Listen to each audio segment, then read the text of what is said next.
Oi pessoal, hoje eu vim fazer o primeiro vídeo de livro versus filme do canal. Esse ano vão sair muitos filmes que são adaptações de livros, até na tag dos livros para 2013 eu falei de alguns que eu vou ler para assistir o filme, e aí à medida que eu for lendo, que eu for assistindo, eu venho aqui para fazer um vídeo pra gente conversar. Esse primeiro não estava programado, eu tinha comprado o livro, mas eu tava lendo outros, né? Tô lendo o Ana Karenina e Os Miseráveis, porque os filmes estreiam agora em fevereiro. Então eu tinha comprado esse livro, mas eu tinha me conformado que eu ia alugar depois pra assistir em casa. E aí, no meio da semana, esses dias aí, meu marido falou: ah, vamos assistir na sexta-feira. Falei, poxa. Então, catei o livro ali em 2 dias, dei sorte que tinha pouco trabalho. Então eu consegui ler pra gente assistir o filme na sexta-feira. E o livro é As Aventuras de Pi, do Ian Martel. Quando começou a se falar desse filme aqui, desse livro, eu não dei muita bola. Eu já tinha visto resenhas sobre ele, mas não foi algo que me atraiu muito. Um menino perdido no meio do oceano com um tigre de bengala no bote, né? Eu não imaginei o que pudesse sair dessa história, mas de tanto que se falou, eu resolvi comprar o livro e aí vamos ver o filme. Eu já vou falando que vai ter spoiler nesse vídeo aqui, porque senão vai ficar um vídeo muito superficial, porque essa sinopse todo mundo já conhece, mesmo por causa do filme. Então se eu vier aqui só pra falar, é um menino perdido no meio do oceano com um tigre no bote, não vai ter graça. Então vai ter spoiler, se você quer ler, quer assistir, pula o vídeo, assiste depois, ou se você não liga pra esse tipo de coisa, né? E é mais pra quem leu e viu o filme mesmo pra gente discutir. Então assim, começando que esse livro aqui, ele tem uma religiosidade muito profunda. O Pi, ele tem 3 religiões, ele é hindu, ele é cristão e ele é muçulmano. Então, isso não é abordado de forma superficial. Isso é bem abordado, assim. Os costumes, né, de cada religião, os deuses e tudo o que envolve cada uma das religiões é bem abordado nesse livro. Esse ponto eu achei muito legal. Não fica aquela coisa assim rasa, sabe? Ah, ele tem 3 religiões. Não. É muito legal ver a relação dele com cada religião e a relação dele com as 3 religiões. Isso é muito legal. Então, vamos lá. O Pi é esse garoto profundamente religioso que para lá no oceano com os bichos no bote. De começo, ele tá com um orangotango, uma zebra com a pata quebrada e um hiena. Então, no começo ali é terrível, porque a hiena vai matando os bichos, né? E aí o tigre acaba matando a hiena. Então tá, temos só o Pi e o tigre no bote. A principal preocupação do Pi com relação ao tigre é conseguir domar. Ele tenta ali fazer uns planos, de matar ele, ou de...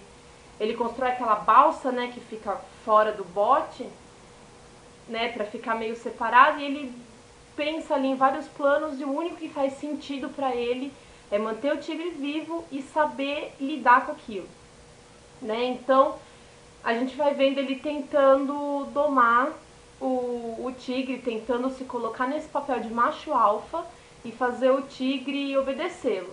Então é muito legal ver isso também. Ele tentando lidar com essa natureza tão selvagem. Como o pai dele era dono do zoológico, ele tem uma boa noção, né? De como você como você lida com essas criaturas. Então isso é bem legal de ver. Uma coisa aqui do livro então ele tem ali os suprimentos no bote, aqueles suprimentos eventualmente vão acabar, ele fica 227 dias no mar. Então os suprimentos dele vão acabar e ele tem que arrumar outras formas de se manter vivo. É muito sofrido, muito sofrido. Você lê o relato dele, você sente assim, aquele desespero, aquela falta de esperança e aquela recuperação da esperança e a luta pela sobrevivência. Isso é muito sofrido. Aqui. Não sei, você se põe no lugar dele, né, e você imagina sozinho num bote no meio do Pacífico, é uma sensação horrível. Mais da segunda metade do livro em diante, ele chega a encontrar uma ilha, que ele acha que é uma ilha segura, e no final ele descobre, no final, né, Ele fica, acho que, poucos dias na ilha, uns 2 ou 3 na semana, não sei. Ele descobre que a ilha é carnívora e que à noite algum processo químico ali transforma ela numa coisa meio ácida que vai corroendo os seres vivos. Tanto que os suricatos, tem milhões de suricatos na ilha, eles sobem todos nas árvores para dormir. O Richard Parker volta pro bote toda noite para dormir. Ele volta pro bote também toda noite para dormir por costume. Um dia ele resolve dormir em cima da árvore. E aí ele vê que isso acontece.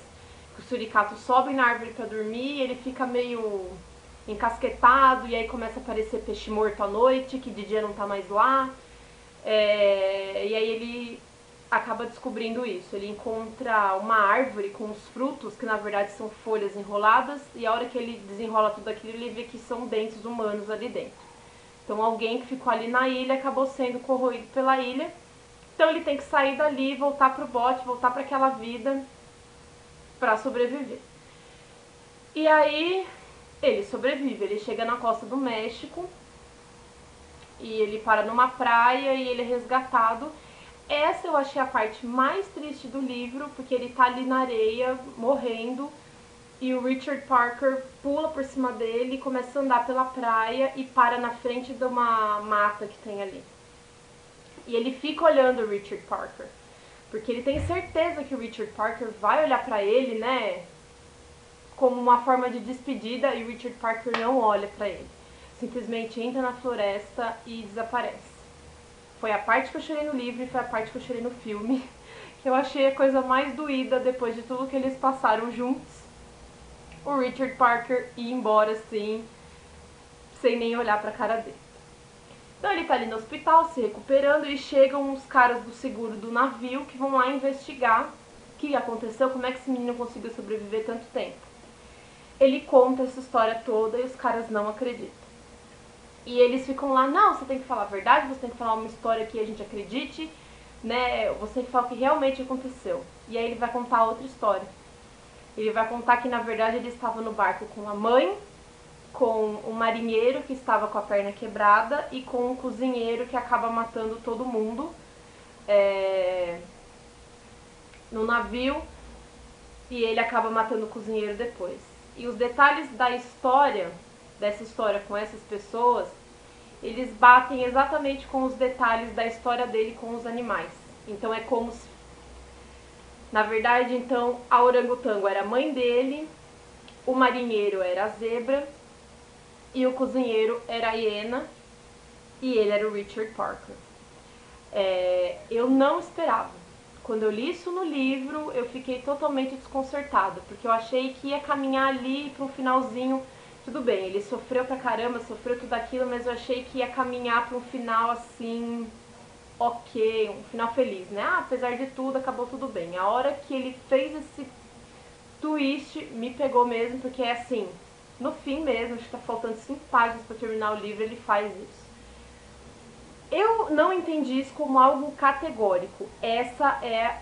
Foi o que realmente aconteceu. Eu acho que você fica meio na dúvida ali, né? O que será que foi? No fim das contas, até os caras do seguro preferem acreditar na história do tigre. O escritor, né, que é pra quem o Pi tá contando a história, também prefere acreditar na história do tigre. Eu acho que todo mundo que lê e vê o filme também prefere acreditar na história do tigre, que é um pouco mais leve, né, do que você tá ali num barco com as pessoas se matando e o cozinheiro chega a matar a mãe dele, degola a mãe dele e joga a cabeça em cima dele. É um negócio horrível, tem canibalismo, tem ele matando o cozinheiro, então é uma coisa realmente pesada. Então quando você termina de ler, você fica pensando nisso, da pessoa sofrer um trauma tão grande que ela altera totalmente a realidade para dar conta disso, para conseguir seguir em frente com a vida. Eu achei isso genial. Foi o que me fez gostar muito, muito mesmo do livro, foi esse final. Aí eu fui assistir o filme. Ele é muito bonito visualmente, disso eu não posso discordar. O 3D então deixa tudo mais impressionante, mas o filme é raso. Não tem essa abordagem toda de religião, mesmo porque acho que aí diretor, produtor, eles já não quiseram se comprometer muito, né, falando de coisas meio polêmicas dessas religiões. Então não tem essa abordagem de religião, fica uma coisa bem rasa mesmo. Eu já vi crítica até disso, é uma religiosidade rasa. No filme é mesmo, no livro não, porque no livro isso é muito bem abordado. Eu senti também que no filme você não sofre tanto com o Pi ali no bote. No livro, chega a hora que ele tá desesperado, você fica desesperada junto. No filme não passa essa impressão de tanto desespero. Eu esperava que fosse ter mais narração do ator que faz o Pi adulto contando pro escritor. Esperava mais narração exatamente para dar conta, né, desses pensamentos do Pi, que aqui no livro estão por completo. E no filme, às vezes, isso não consegue chegar pra gente. Quem só assiste o filme, por exemplo, meu marido, achou muito superficial. Já eu que li o livro, estava muito aprofundada já nessas coisas. Então eu notei essa diferença, assim. Por isso que eu esperava mais narração do Pi, pra gente sentir também, né, esse desespero, essa angústia, essa falta de esperança e depois essa força de viver, de lutar, de sobreviver. Isso é morno no filme. Tanto que ele, meu marido, gostou, mas com ressalvas. Ainda mais depois de toda a propaganda que eu fiz, que era tão bom, tão bom. O filme definitivamente não dá conta de toda a profundidade do livro. É um filme muito bonito, o final também, né, deixa todo mundo, meu Deus, então foi isso que aconteceu, né, essa é a verdadeira história.